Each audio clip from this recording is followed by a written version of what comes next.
여러분 성경에 보면 하나님과의 관계 속에서 믿는 자들, 믿는 신자들을 가리켜서 다양한 호칭이 등장합니다. 세상에서 구별된 하나님의 백성이라서 성도라고 우리가 부르잖아요. 그리고 하나님의 자녀, 그리스도의 신부, 하나님의 종, 그리고 예수님의 제자, 이런 호칭이 불려지고 있습니다. 그렇지만 그 중에서도 특정인을 지목해서 부르는 호칭이 있습니다. 대표적으로 아브라함은 하나님의 벗, 다윗은 하나님 마음에 합한 자, 또 모세는 온유함이 탁월한 자, 그리고 마리아에게 천사가 와서 은혜를 받은 자여라고 이렇게 불려졌습니다. 이러한 성경 속의 인물들은 하나님과 친밀한 관계 안에 있는 자들이었습니다. 여기서 친밀함이란 하나님을 경외하는 자들에게 하나님께서 하나님의 비밀스러운 생각과 계획까지도 다 털어 놓으신다는 뜻입니다. 기도를 통해서 하나님과 인격적인 관계를 맺고 있는 자들입니다. 하나님을 사랑하고 하나님께 사랑을 받는 자들입니다. 오늘 이곳에 하나님을 갈망하며 모여 기도하는 모든 성도님들 또한 하나님 보시기에 특별한 호칭으로 불려지는 하나님과 친밀한 기도의 사람이 되기를 소망합니다. 오늘 말씀 속에서 만나볼 기도의 사람 느헤미야도 특별히 불리우는 호칭이 있었습니다. 바로 흥왕케 하는 자, 흥왕케 하는 자입니다. 오늘 말씀 읽지 않았지만 2장 10절 말씀을 제가 한번 읽어보겠습니다. 호론 사람 산발락과 종이었던 암몬 사람 도비아가 이스라엘 자손을 흥황하게 하려는 사람이 왔다 함을 듣고 심히 근심하더라. 아멘. 느헤미야의 대적자들이 느헤미야를 가리켜 한 특별한 호칭입니다. 즉 하나님과 반대편에 있는 자들입니다. 이스라엘이 다시 회복하는 것을 방해하는 자들입니다. 그런 이들이 느헤미야는 흥왕케 하는 자다, 큰일 났다, 느헤미야가 가는 곳이면 어디든 번창하고 세력을 얻고 무엇이든지 다시 살아나고 왕성해진다는 것입니다. 느헤미야는 흥왕케 하는 자였습니다. 하나님의 마음을 알아 하나님의 비밀스러운 계획과 하나님의 뜻을 알아 그것을 세워가는 흥왕케 하는 자였습니다. 대적자들조차 겁을 먹고 긴장하게 만드는 사람, 즉 어둠의 권세 사탄까지 긴장하게 만드는 사람이라는 것입니다. 왜냐하면 느헤미야는 기도의 사람이었기 때문입니다. 이스라엘 자손을 흥황하게 하는 자 느헤미야, 그에 대한 정보는 그리 많지는 않습니다. 읽지는 않았지만 오늘 1장 1절에서 11절까지 볼 텐데요. 1장 1절에 보면 하가랴의 아들 느헤미야 말이라 이렇게 볼 수 있듯이 느헤미야는 하가랴의 아들이라고 기록되어 있습니다. 느헤미야에 대해서 알 수 있는 배경의 일부입니다. 느헤미야는 바벨론에서 태어났습니다. 이스라엘 사람인데 바벨론에서 태어났어요. 586년 주전 586년에 예루살렘 성이 함락되면서 느헤미야 온 가족이 바벨론 포로로 잡혀갔기 때문입니다. 그는 포로로서 이방 땅 바벨론에서 태어났고 자랐고 성경에 보니까 상당한 지위에 있었던 것 같습니다. 바벨론에서 그를 알 수 있는 또 하나의 배경은 1장 11절에 기록되어 있습니다. 제가 한번 읽어보겠습니다. 주여 구하오니 귀를 기울이사 종의 기도와 주의 이름을 경외하기를 기뻐하는 종들의 기도를 들으시고 오늘 종이 형통하여 이 사람 앞에서 은혜를 입게 하옵소서 하였나니 그때 내가 왕의 술관원이 되었느니라. 아멘. 느헤미야의 공식적인 직함은 술관원이었습니다. 술관원은 고대 근동지역 국가의 행정부에서 왕의 신임을 받던 고위직 가운데 하나로서 막강한 권력을 갖고 있었습니다. 술관원이란 쉽게 말하면 왕이 술을 마시기 전에 일단 맛보는 사람이라는 거예요. 대단히 중요한 직책입니다. 왜냐하면 왕이 마시는 술에 혹이 독약이라도 타게 되면 왕의 생명이 위태로워지기 때문입니다. 즉 왕의 생명에 책임을 지고 있는 중요한 직책을 맡은 사람입니다. 지금 느헤미야가 맡고 있는 이 직임은 단순히 수를 검사하고 왕에게 수를 바치는 일뿐만이 아니라 왕과 같이 앉아서 왕과 이야기를 나누며 그 자리에서 국사도 논하는 그런 자리였습니다. 느헤미야는 포로된 이방 땅에서 상당히 영향력 있는 자로 하나님께서 세워 주셨습니다. 다시 한번 1장 1절을 다시 읽어보도록 하겠습니다. 하갈의 아들 느헤미야의 말이라. 아닥사스다 왕 제20년 기슬월에 내가 수산궁에 있는데, 지금 느헤미야가 살고 있는 곳은 궁전입니다. 페르시아 왕이 겨울을 보내는 궁, 바로 수산궁입니다. 수산궁은 금과 은과 상아로 화려하게 꾸며진 아름다운 궁전입니다. 바로 이 수산궁에서 느헤미야는 왕의 곁에서 생활을 하고 있었던 것입니다. 세상적으로 보면 궁이 모든 것을 갖추고 안전한 곳 같습니다. 이러한 곳에 느헤미야가 살고 있었습니다. 기도의 사람 느헤미야는 하갈의 아들이었고 이방 나라의 술관원이라는 직책을 가지고 화려한 궁에 살고 있었습니다. 그러나 여러분, 보다 더 중요한 것은 느헤미야의 이름의 뜻입니다. 느헤미야는 여호와가 위로했다, 여호와께서 위로하신다는 그런 뜻을 가지고 있습니다. 말씀드렸다시피 느헤미야는 부모님이 포로되어 끌려간 곳에서 태어난 인물입니다. 그의 아버지 하갈은 자신의 민족 이스라엘이 하나님께 대한 범죄로 인해 하나님의 징계로 이방에 포로된 이스라엘 자손을 생각하면서 여호와께서 좀 긍휼히 여겨주시기를, 여호와께서 긍휼히 여겨주시기를 바라는 마음으로 지은 이름으로 추정됩니다. 이사야 40장 1절에 이런 말씀이 기록되어 있습니다. 너희의 하나님이 이르시되 너희는 위로하라, 내 백성을 위로하라. 너희는 예루살렘의 마음에 닿도록 말하며 그것에게 외치라. 그 노역의 때가 끝났고 그 죄악이 사함을 받았느니라. 그의 모든 죄로 말미암아 여호와의 손에서 벌을 배나 받았느니라 할지니라 하시니라. 아멘. 이사야 선지자의 예언대로 느헤미야 아버지의 그 바램대로 포로 후기 시대 유대 백성들을 위로하고 민족을 다시 재건하고 다시 세우기 위해서 부름받은 인물이 바로 느헤미야였습니다. 여호와가 위로했다라는 뜻의 이름을 가진 느헤미야에게 고국으로부터 들려오는 비참한 비통한 소식은 느헤미야를 불러서 일하게 하시려는 하나님의 음성으로 들렸을 것입니다. 2절을 한번 읽어보겠습니다. 내 형제들 가운데 하나인 하나니가 두어 사람과 함께 유다에서 내게 이르렀기로 내가 그 사로잡힘을 면하고 남아있는 유다와 예루살렘 사람들의 형편을 물은즉. 느헤미야는 수상궁에서 왕의 곁에서 호화롭게 살고 일하다가 자기의 형제 하나니를 통해서 자기 고국 예루살렘의 소식을 듣습니다. 3절에 기록된 말씀인데요, 이런 뜻이에요. 그 지방에 예루살렘에 남아있는 사람들, 고국에 남아있는 사람들의 사정은 그리 좋지 못합니다. 형님, 그야말로 형편없습니다. 예루살렘 성전은 다 무너지고 성문들로 불이 탄 채로 그대로 있습니다. 정치적으로나 군사적으로나 경제적으로 너무나 열악한 상황에 있습니다. 죽지 못해 살고 있습니다. 이런 뜻입니다. 형님만 궁 안에서 편안하게 산다고 그게 정말 제대로 평안하게 사는 것입니까? 우리 지금 동족은 죽을 지경입니다. 이런 뜻인 것이에요.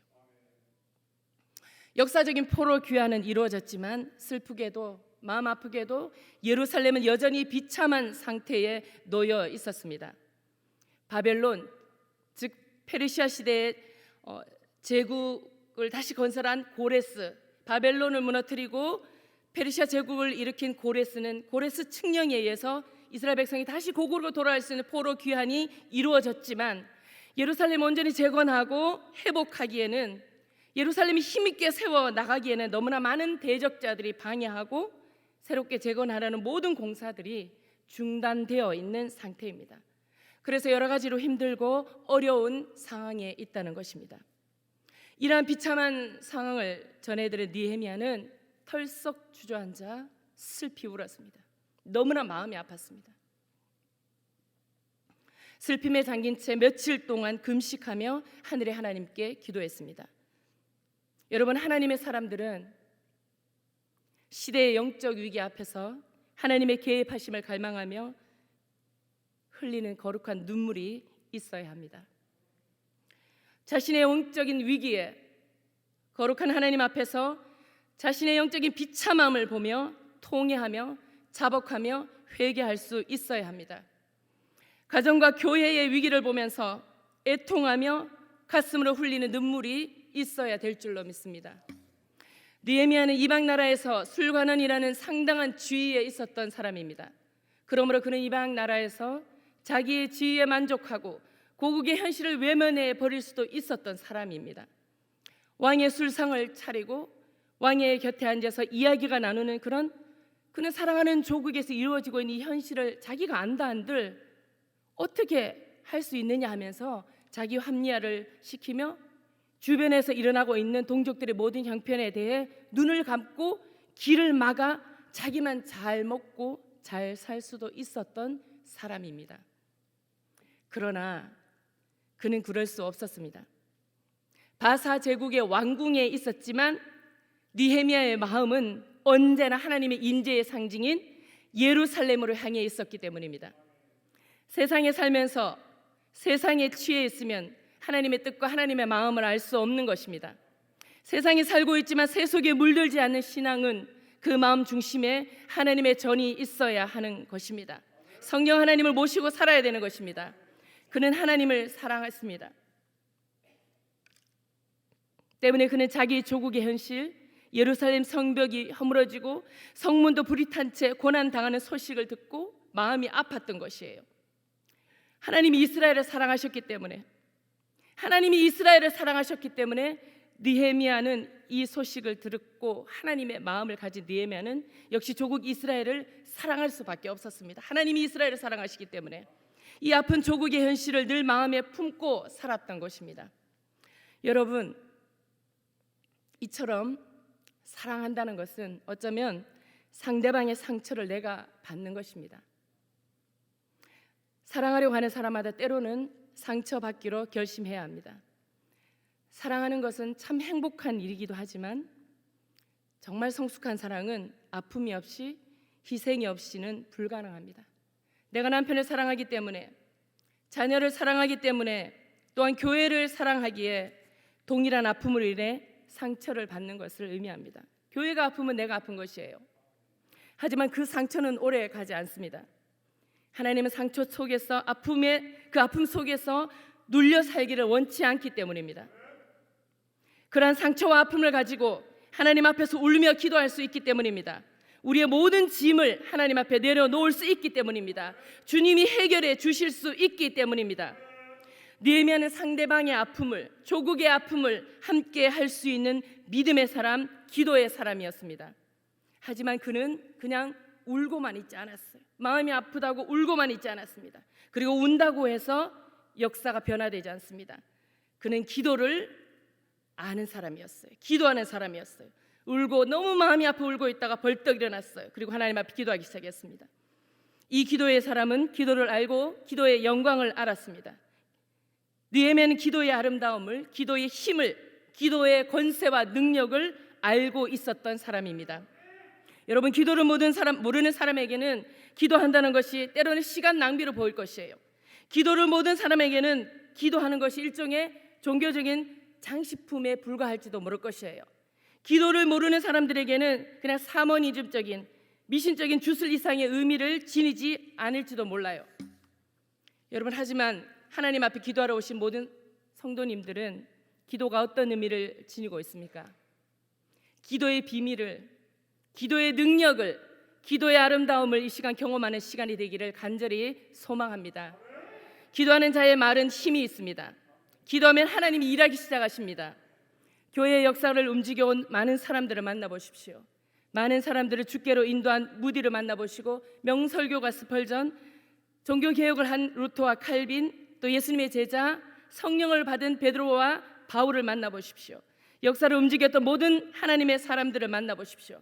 무엇이 그들의 삶을 역동적으로 만들었으며 무엇이 그들로 하여금 역사의 현장 속에서 역사를 바꾸는 이 위대한 일에 동참하게 하였는지 이 사람들은 입을 모아 이렇게 말할 것입니다.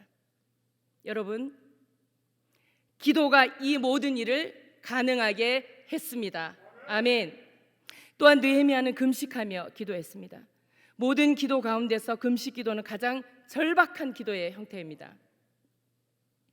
절박한 심정으로 하나님에게 응답받기를 원하며 도움을 간구했다는 것입니다. 기도에 자기의 영혼과 마음과 심장을 다 싣고 기도했다는 것입니다. 그리고 느헤미야는 지속적으로 기도했습니다. 한 번 기도하고 끝난 것이 아닙니다. 수일간 계속해서 기도했습니다. 확신이 올 때까지, 영적 지혜와 분별이 올 때까지 기도했다는 것입니다. 엘리야 선지자도 비가 오기를 기도할 때에 구름 한 점이 보일 때까지 계속 기도했습니다. 여러분, 느헤미야는 당시 전 세계에서 최고의 힘을 쥐고 있는 나라 메데 바사에 있었던 사람입니다. 느헤미야가 모시고 있던 왕은 그 당시 세계의 최고의 세력을 가지고 있던 왕이었습니다. 느헤미야는 자기의 직위를 이용해서 왕에게 나아가서 요청할 수도 있었을 것이에요. 그러나 그는 왕에게 먼저 호소하지 않았습니다. 그는 먼저 하나님께 호소했습니다. 그는 사람을 움직이는 것보다 하나님을 움직이는 것이 더 중요하다는 것을 알았던 사람입니다. 그는 사람을 움직일 때, 사람이 하나님이 일하실 때 하나님이 그 사람의 마음을 움직여 주셔야 가능하다는 것을 알았던 믿음의 사람입니다. 그는 예루살렘 성벽 재건이라는 민족을 다시 일으켜 세우는 일에 하나님이 개입하셔야만 가능하다는 것을 깨달았습니다.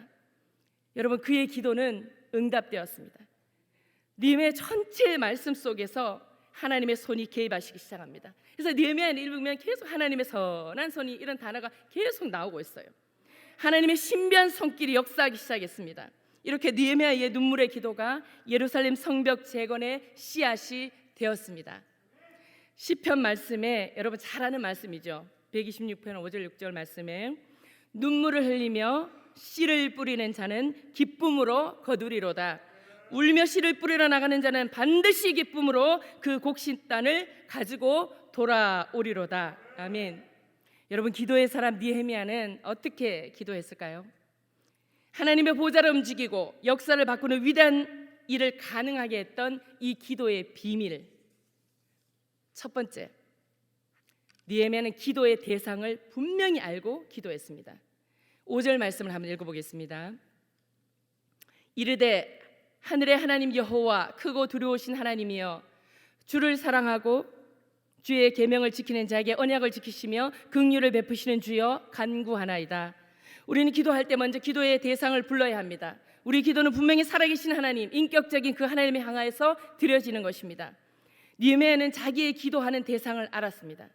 여러분이 누구에게가 부탁을 하려 해도 부탁하는 사람을 알아야 되잖아요. 마찬가지로 우리는 하나님이 어떤 분이신지를 알아야 합니다. 느헤미야는 이렇게 고백합니다. 하늘의 하나님 여호와 크고 두려우신 하나님, 위대하신 하나님임을 고백합니다. 그는 하나님을 위대하신 하나님으로 칭합니다. 그가 고향에 돌아가서 예루살렘을 건축하고 성벽을 건축하고 민족을 회복시키는 일은 현재의 자기 입장으로서는 불가능한 일이에요.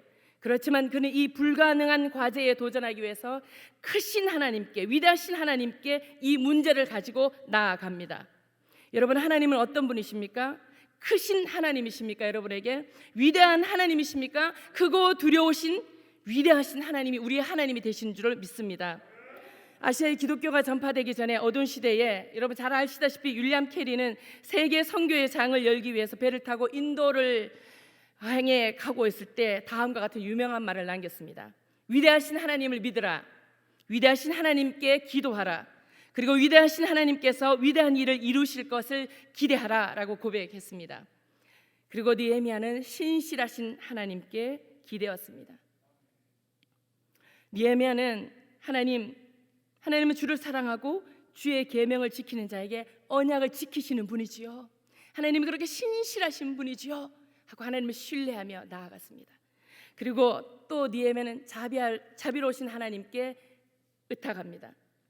긍휼히 여기신 하나님, 자비로우신 하나님, 위대하면서도 너무나 자상하신 하나님, 그 하나님 당신은 우리를 긍휼히 여기심으로 나같이 조그마고 보잘것없는 나 같은 한 사람에게도 관심을 보이십니다.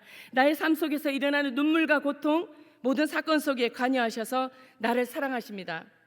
우리도 느헤미야의 기도처럼 하나님이 어떤 분이신가를 알고 그분의 이름을 부르면서 찬양을 기도하는 여러분이 되시기를 바랍니다. 둘째로 느헤미야는 기도의 사람 느헤미야는 먼저 죄를 자백했습니다. 6절에서 7절 말씀에 보면 그는 내 민족이 범죄했습니다라는 말만 하지 않고 자신도 범죄했다고 고백합니다. 그는 민족의 범죄함에 대해서 자신도 책임이 있음을 통감한 것입니다. 그래서 자기를 제외시키지 않았습니다. 우리가 기도할 때 회개의 기도, 용서의 기도가 필요합니까? 왜 필요합니까? 죄가 있으면 하나님과 나 사이의 통로가 막혀버리기 때문입니다. 죄가 있으면 기도가 응답되지 않기 때문입니다. 그래서 이사야 선지자가 이렇게 말합니다. 여호와의 손이 짧아 구원하지 못하심도 아니요 귀가 둔하여 듣지 못하심도 아니라 오직 너희 죄악이 너희와 너희 하나님 사이를 갈라놓았고 너희 죄가 그 얼굴을 가리어서 너에게 듣지 않게 하려 하심이니라. 아멘. 하나님이 살아계시지 않는 것이 아니라 하나님의 영광을 나타내시지 않는 것이 아니라 우리의 죄 때문에 우리의 눈이 어두워져서 우리의 귀가 막히고 우리의 지성이 막혀버리는 것입니다. 우리의 죄를 자복해야 하나님과 나 사이의 통로가 열리고 하나님이 보이고 하나님의 음성이 들려지는 것입니다. 그래서 죄를 자복하는 것이 너무나 필요한 것이에요. 기도할 때마다 하나님과 나 사이를 가로막고 있는 죄가 무엇인지 성령님께 의탁하시고 그 죄를 빛 가운데 드러내 주시기를 기도하십시오. 그 죄를 잡아가십시오. 그 죄를 버리십시오. 그러면 하나님이 모습을 드러내기 시작합니다. 하나님이 살아계시지 않는 것이 아니라 죄가 하나님과 나 사이를 가로막고 있었기 때문입니다. 느헤미야는 막연하게 죄를 회개한 것이 아니라 매우 구체적으로 자기와 백성들의 죄를 고백하면서 회개의 기도를 드렸습니다. 예루살렘 성이 무너지고 포로로 끌려간 모든 것이 이스라엘이 하나님께 범죄한 결과이고 그 죄에 조상들의 죄와 자신의 죄가 포함되었다고 보았습니다.